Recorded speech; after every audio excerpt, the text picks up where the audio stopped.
Hello everyone, इस video में हम करेंगे एक्सरसाइज 7.1 में से सम नंबर 5 एंड 6।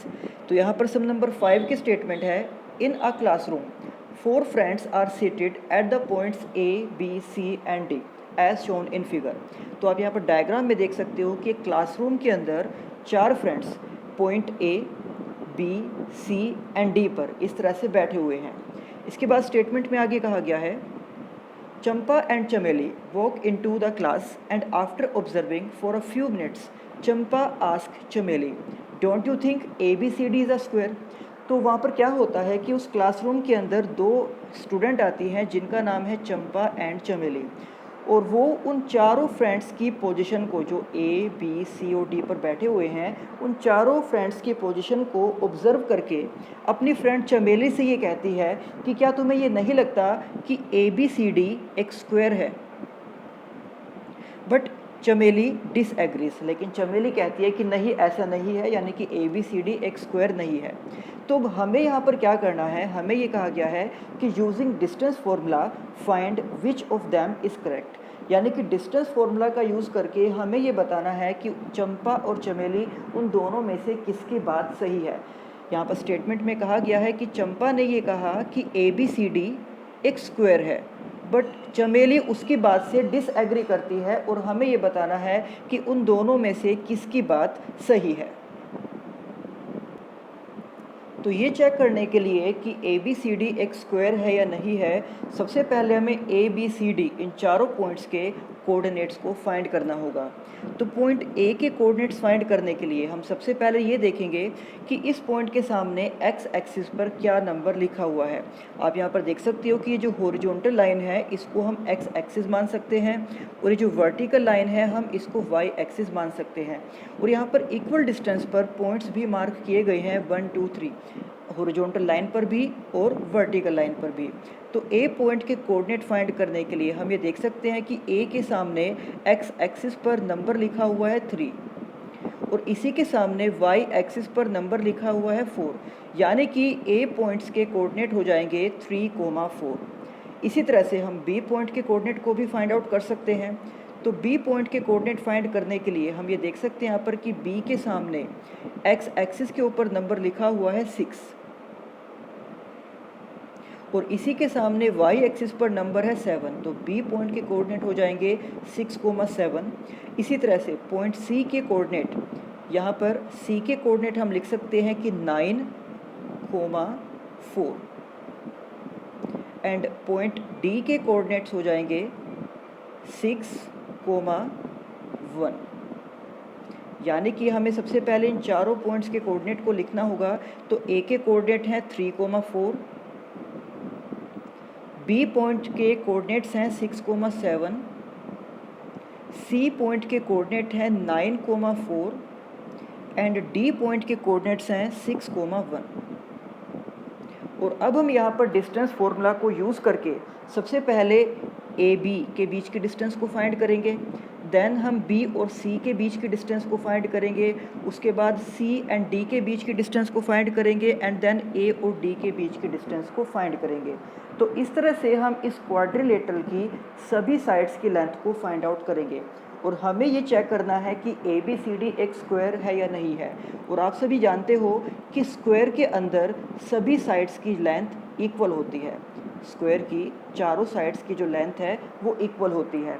तो यहाँ पर चारों साइड की लेंथ फाइंड आउट करने के बाद हमें इसके डायगोनल को भी मेज़र करना होगा, क्योंकि स्क्वायर के अंदर दोनों डायगोनल की लेंथ भी एक दूसरे के इक्वल होती है। तो अगर यहाँ पर ये कंडीशन अप्लाई हो जाए कि ए बी सी डी की चारों साइड्स इक्वल हो जाएं और इसके दोनों डायगोनल्स यानी कि ए सी और बी डी की लेंथ भी एक दूसरे के इक्वल हो जाए, तो हम ये कह सकते हैं कि ए बी सी डी एक स्क्वायर है। तो चलिए करते हैं इसका सोल्यूशन। तो सबसे पहले हमने यहाँ पर लिख दिया है कि from the figure let the points along with coordinates B. तो ए पॉइंट के कोऑर्डिनेट्स हैं 3, 4, बी पॉइंट के कोऑर्डिनेट्स हैं 6, 7, सी पॉइंट के कोऑर्डिनेट्स हैं 9, 4, एंड डी पॉइंट के कोऑर्डिनेट्स हैं 6, 1। और अब हम यहाँ पर डिस्टेंस फार्मूला का यूज़ करते हुए सबसे पहले फाइंड करेंगे ए और बी के बीच की डिस्टेंस को। तो यहाँ पर ए बी सबसे पहले हम x2 माइनस x1, जैसे कि आप सभी जानते हो कि डिस्टेंस फॉर्मूला होता है x2 माइनस x1 का square plus y2 minus y1 का स्क्वायर एंड इस पूरे के ऊपर स्क्वायर रूट। तो यहाँ पर x2 माइनस x1 यानी कि हम 6 में से माइनस करेंगे 3 को, तो 6 माइनस 3 का स्क्वायर। इसके बाद y2 माइनस y1 यानी कि 7 माइनस 4, तो 7 माइनस 4 का स्क्वायर। अब हम सभी को पता है कि 6 माइनस 3 यानी कि 3 और 3 का स्क्वायर हो जाएगा 9। इसके बाद 7 माइनस 4 ये भी 3 होगा एंड 3 का स्क्वायर अगेन 9 और 9 प्लस 9 यानी कि 18। और अगर हम 18 के प्राइम फैक्टर फाइंड आउट करते हैं तो 18 के प्राइम फैक्टर्स होंगे 2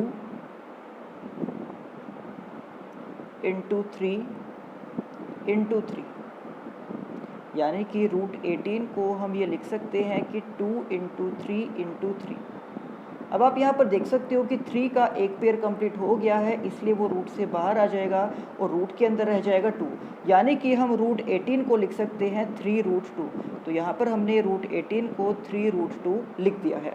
इसके बाद हम फाइंड करेंगे b और c के बीच की डिस्टेंस को। तो b और c के बीच की डिस्टेंस के लिए सबसे पहले 9 माइनस 6 का स्क्वायर, देन 4 माइनस 7 का स्क्वायर। अब यहाँ पर 9 माइनस 6 यानी कि 3 और 3 का स्क्वायर होता है 9, 4 माइनस 7 यानी कि माइनस 3 और उसका भी स्क्वायर हो जाएगा plus 9 and again 9 plus 9 root 18 यानी कि 3 रूट 2।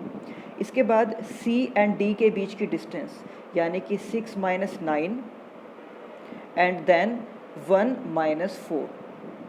तो 6 माइनस 9 यानी कि माइनस 3 और माइनस 3 का स्क्वायर हो जाएगा 9। इसके बाद 1 माइनस 4 ये भी माइनस 3 होगा और माइनस 3 का square again 9 and root 9 plus 9 यानी कि रूट 18, जिसको हम फिर से 3 रूट 2 के इक्वल लिख सकते हैं। और फिर हम फाइंड करेंगे DA, आप इसको DA या AD भी लिख सकते हो। तो DA के लिए 3 माइनस 6 का स्क्वायर एंड देन 4 माइनस 1 का स्क्वायर। तो 3 माइनस 6 यानी कि माइनस 3 जिसका स्क्वायर हो जाएगा 9 एंड 4 माइनस 1 यानी कि 3 जिसका स्क्वायर हो जाएगा 9 और रूट 9 प्लस 9 यानी कि रूट 18, जिसको सोल्व करके हम अगेन लिख सकते हैं 3 रूट 2।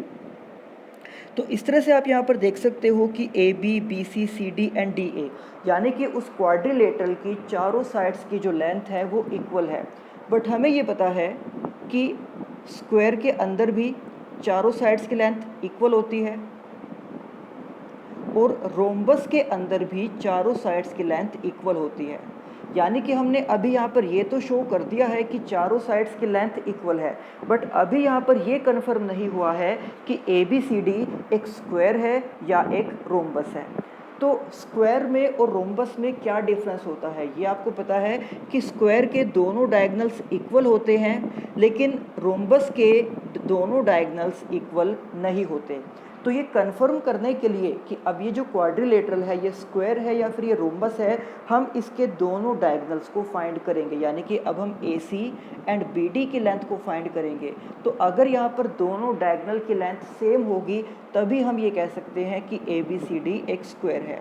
तो डायगोनल AC के लिए A और C के बीच के डिस्टेंस के लिए हम यहाँ पर 9 में से माइनस करेंगे 3 को एंड देन 4 में से माइनस करेंगे इस 4 को, और जब इसको सोल्व किया जाएगा तो 9 माइनस 3 यानी कि 6 एंड 4 माइनस 4 यानी कि 0।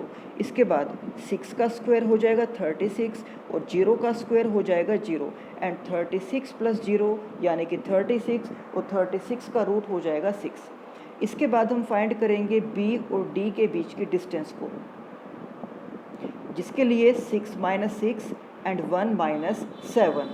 तो आप यहाँ पर देख सकते हो कि BD के लिए 6 माइनस 6 एंड 1 माइनस 7 का स्क्वायर, 6 माइनस 6 यानी कि 0 एंड 1 माइनस 7 यानी कि माइनस 6। तो जब हम इनका स्क्वायर ओपन करेंगे 0 का स्क्वायर 0 और माइनस 6 का स्क्वायर हो जाएगा प्लस 36, देन 0 प्लस 36 इज 36 और 36 का रूट आ जाएगा 6।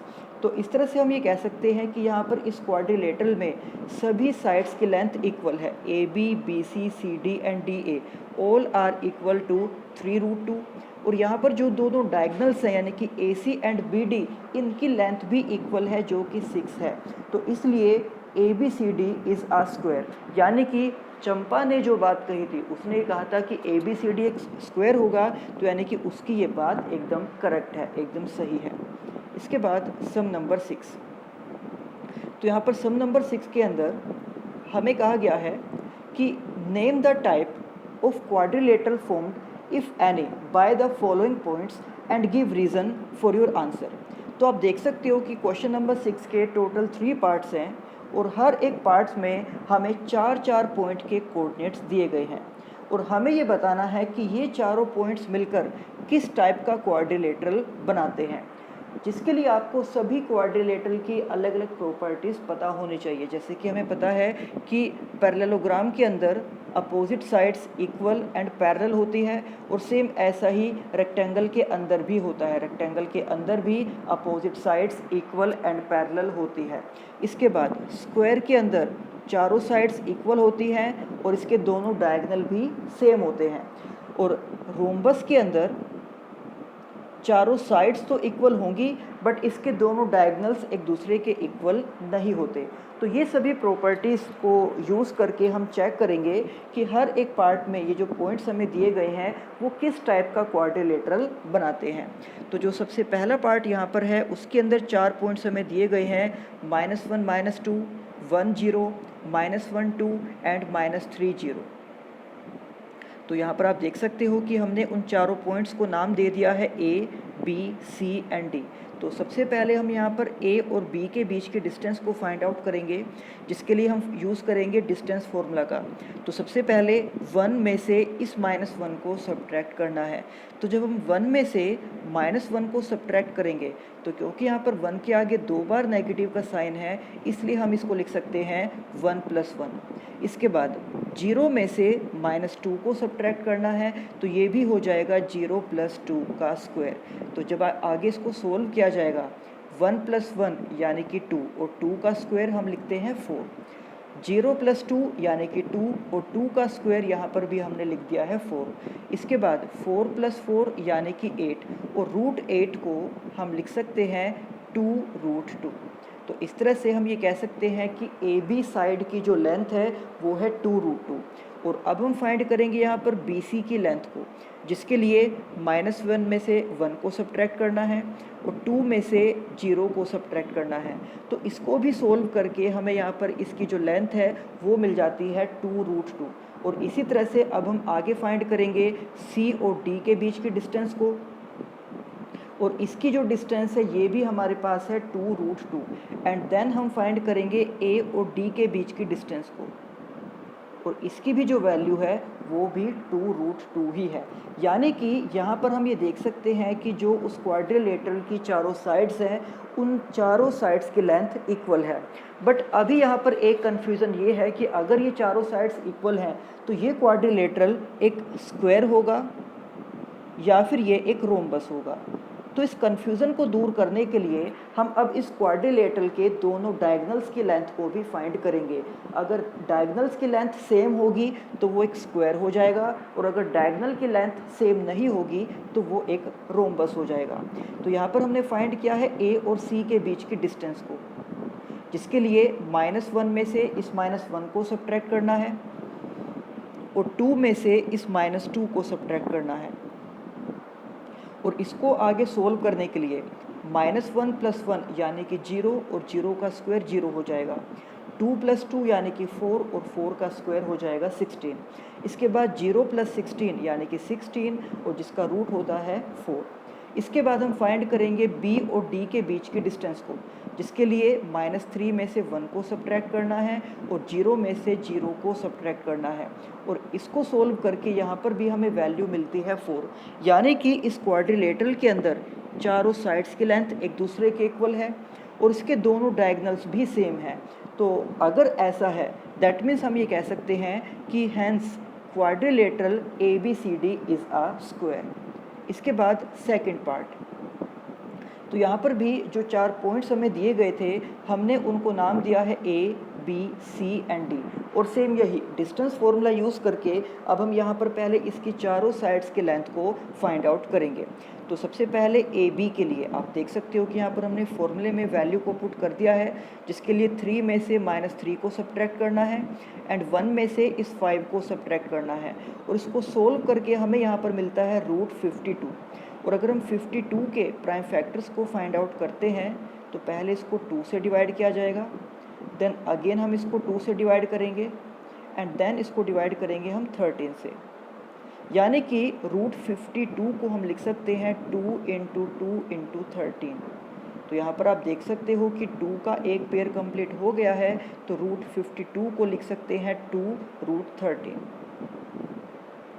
इसके बाद हम फाइंड करेंगे बी और सी के बीच के डिस्टेंस को, जिसकी वैल्यू हमें मिलती है √13।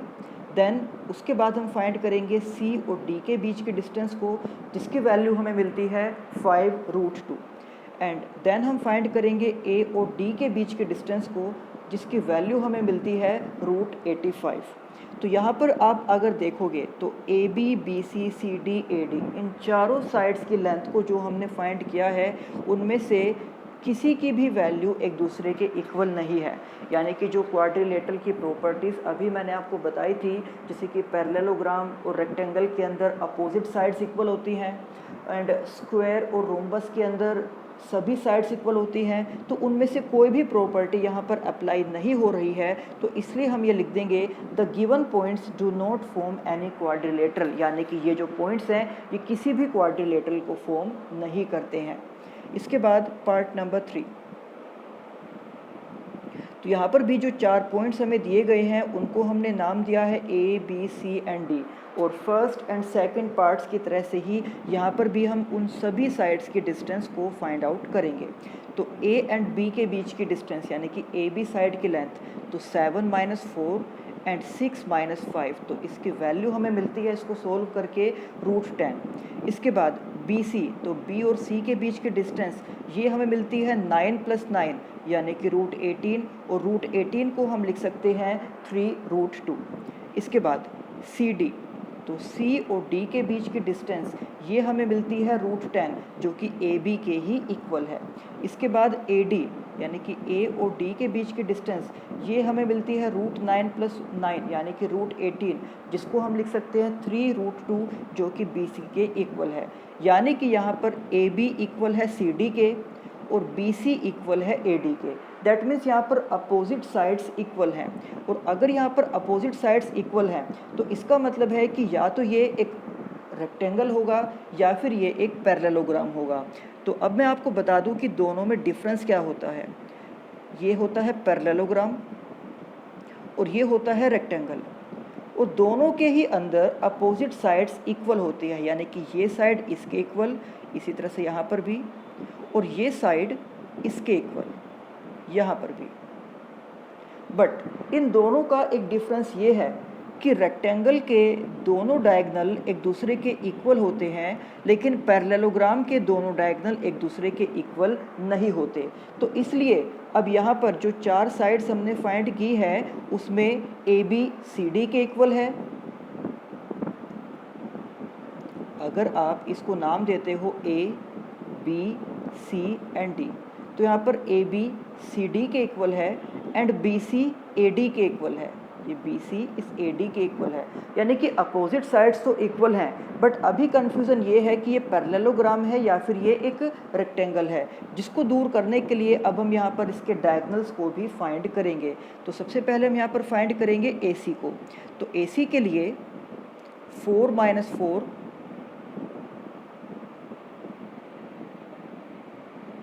एंड देन 3 - 5, जिसको सोल्व करके हमें आगे वैल्यू मिलती है यहाँ पर 2।